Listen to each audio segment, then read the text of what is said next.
Hi guys, it's Mrs. Glenn. Let's get started with the 5.2 classwork. So first we have some vocab and theorem. We've got 3 of them to do. And you're going to go ahead and turn to corresponding parts first. So corresponding parts are a pair of sides or angles that have the same relative position in 2 congruent figures. So I've explained this a million times where 2 people are sitting in the same chair but at 2 different tables. So it's similar to the corresponding angles. But this time we can talk about corresponding parts because you might have 2 triangles that are in 2 different places, but because they have the same side, that could be the corresponding side of the same triangle.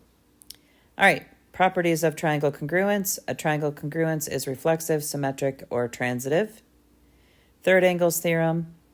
If 2 angles in one triangle are congruent to 2 angles of another triangle, then the third angles are also congruent. And that's kind of using the transitive property where we can say if these 2 angles are congruent to these 2 angles in the other triangle, therefore the third one must be congruent because we've only got 3 sides, and the length of the triangles have to be the same for that third side. All right, go ahead and back to the bell work. The triangles are similar. Use proportions to find x. So you learned how to do proportions back in middle school, and all you do is just set up fractions and put equal signs in the middle. So we're going to do new divided by old. So we can see that the small went to the bigger one on the left-hand side. So I'm going to put, the other way around. Yes, it went from the small to the big. So the new one would go on top with 18 divided by x. And so if I put 18 on the top over here, that means I have to put the other side, which is 150, on the top over here because it has to be new divided by old and then new divided by old on the right-hand side. So 150 divided by 75 goes on the other side. So this is what a proportion looks like, and you just cross multiply. So 18 times 75, and then 150 times x, and keep your equal sign in the middle. And then I'm going to divide by 150, and I get x equals 9. And then for the right-hand side, same thing. I'm going to put the new one, which is 5, over the old, 115.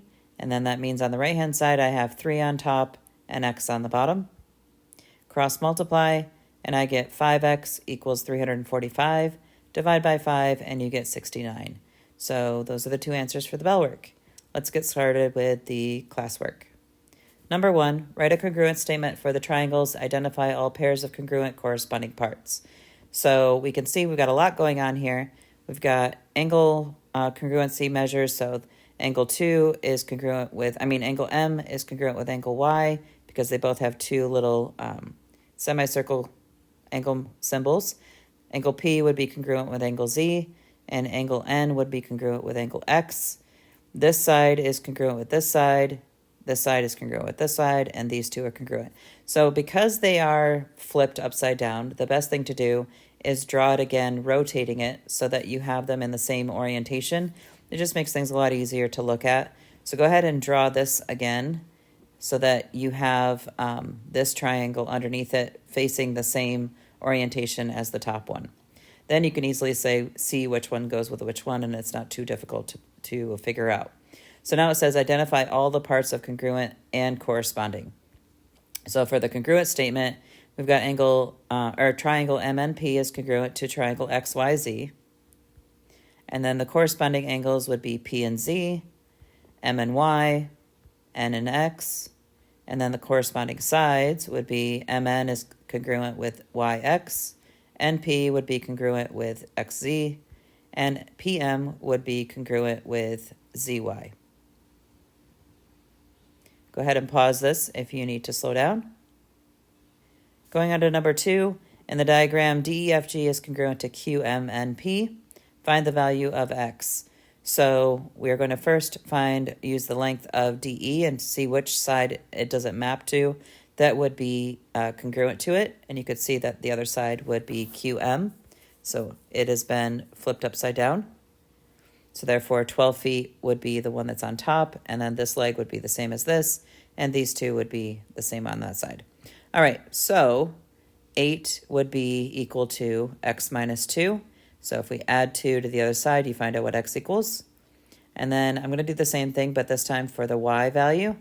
So if we know that G is congruent to angle P, so G is congruent to angle P, I can use the Y question and make these two equal to each other. But we already have an X in this one, but we know what X equals, so I can just plug X into this before I try to solve for Y. So I'm going to put everything in where it goes, replace that X with a 10, and then solve for Y. So I'm going to subtract 30, divide by 2, and I get Y equals 27. So X equals 10 and Y equals 27 for number 2. All right, number 3, you divide the poster into green and yellow sections along BD. Will the sections of the poster be the same size and shape? Will the sections of the poster be the same size and shape? Explain. So we have AB, which is up here, is congruent to this side down here, CD. We also have parallel symbols here telling us that these two are parallel. We also see that this side is congruent to this side. This angle is congruent to angle B. Angle A is congruent to angle C. So we've got a lot going on. So we have to name all those things that I just said. So leg AB is congruent to CD. AD is congruent to CB. And by the reflexive property of segment congruence, BD would be congruent to DB. And the only reason why you state that is because they are joined in the middle. This on this side would be BD, but over here, this triangle uses DB. So we have to state that they're both the same using the reflexive property. So all pairs of corresponding sides are congruent. And then angle A is congruent to angle C. This is all found in the diagram. I'm not making any of this up or having to think about it. I just use the diagram and state what I see. Angle ABD is congruent to CDB because AD and BC are parallel. And then angle ADB would be congruent to CBD by the alternate interior angles theorem. So remember, alternate interior, this angle B would be congruent with angle D because it's on the alternate side of the transversal, and the two lines that are forming the transversal or have the transversal intersecting it are parallel. So all pairs our corresponding angles are congruent. Therefore, triangle ABD is congruent to triangle CBD. Go ahead and pause it if you need to continue writing this down. By the way, if you've gotten this far in the video, I do want to remind you that I gave you 25 points for progress report number 2 for having all of your work done for these sheets. So make sure that you're writing everything because you don't know when I'm going to give that opportunity again. So make sure that you have everything written down for these classwork pages. So 2 sections will be the same size and shape. All right, number 4, find the measure of angle CDB. So angle CDB is this corner down here. So you can see that we have a 90-degree angle, but this is not on a straight line, so we can't just assume that this is going to be the sum is 180 because it's not. You've got another angle measure over here. So first thing you're going to do is notice that angle A is congruent to angle C. So therefore, this is 52 degrees over here. Let me write that in, 52 degrees. And if that's 52 degrees and this one is 90 degrees, we know the sum of the triangle has to be 180. We can figure out what angle CDB is going to be. So ADB and DBC are both congruent. So ADB is the 90-degree angle, is congruent to DBC, which is the other 90-degree angle. So by the third angle theorem, that means that the third angle must be also congruent. So I just have to subtract 180 minus the 52 and the 90, and I get 38 degrees. So this corner, that is angle D, and the corner over here, well, actually it would be BDC, and also ABD, these little triangles, or these little angles in the corner, would be 38 degrees. So the measure of ABD is equal to the measure of CDB, which is 38 degrees. That's hard to say. All right, go ahead and pause it if you need to write this down. Okay, number 5. So this is a proof. So use the information in the figure to prove that WXY is congruent to triangle ZVY. So we can see that we have this leg is congruent to this one. These two are congruent. These are congruent, and we've got 2 right angles that are the both sides. So first, we're going to name all those things that I just said, and those would be all given. And then we also have that X and Y are both, angle X and angle Y are both right triangles, and that's also given, or right angles. And then statement 3 is angle X is congruent to angle Y, and that's because all right angles are congruent. I keep saying right triangles because of the previous video. And then number 4, angle WYX is congruent to ZYV, and WYX is right here, and ZYV is right there. So these two angles, because they go across the X, are vertical angles. So we can say that those two are congruent.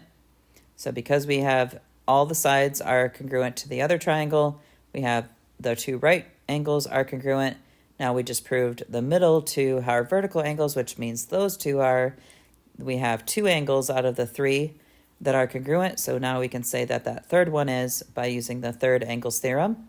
So if all the angles are the same and all the legs are the same, the 2 triangles must be congruent because all of their corresponding parts are congruent. And I'm going to teach you an acronym for this later on.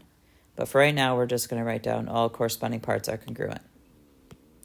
All right, go ahead and use your textbook pages on page 385 to 393 to give you more examples and directions on how to do these problems if you need it.